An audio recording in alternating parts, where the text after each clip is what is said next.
Ce livre vient des photographies que j'ai pu faire quand on a rénové le théâtre. C'est-à-dire juste avant la rénovation du théâtre, j'avais appris que la machinerie d'époque allait disparaître. Et donc, comme ça allait disparaître, c'était garder une trace de cette machinerie qui était encore la dernière à fonctionner en Europe, de ce genre de théâtre à l'italienne.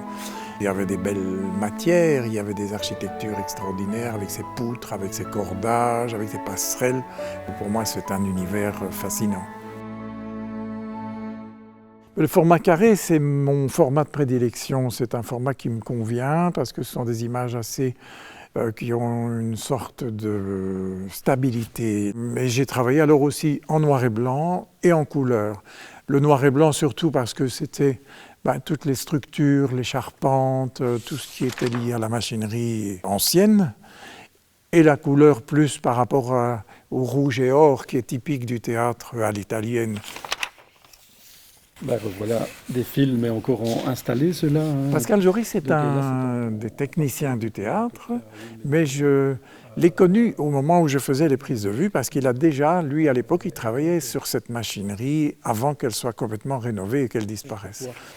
Donc toute la charge est sur les fils. Quand on devait lever une perche, on levait absolument tout le poids de la perche. En enregistrant son témoignage qui est retranscrit dans le livre, c'était intéressant de voir, parce qu'on ne sait plus comment ça fonctionnait à l'époque. Il y avait des techniciens dans le grill au-dessus de la scène, en dessous de la scène, pour les changements de décor à vue, etc.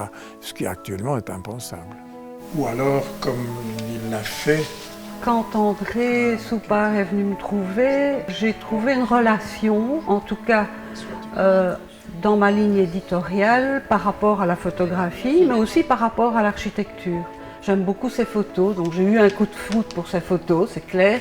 Et puis, je trouve que la manière dont il a pu réaliser tout ça, en mettant aussi des textes fort intéressants, avec la participation de Xavier Canon, de Pierre Loos. Donc, au niveau patrimonial, c'était vraiment important de laisser une trace.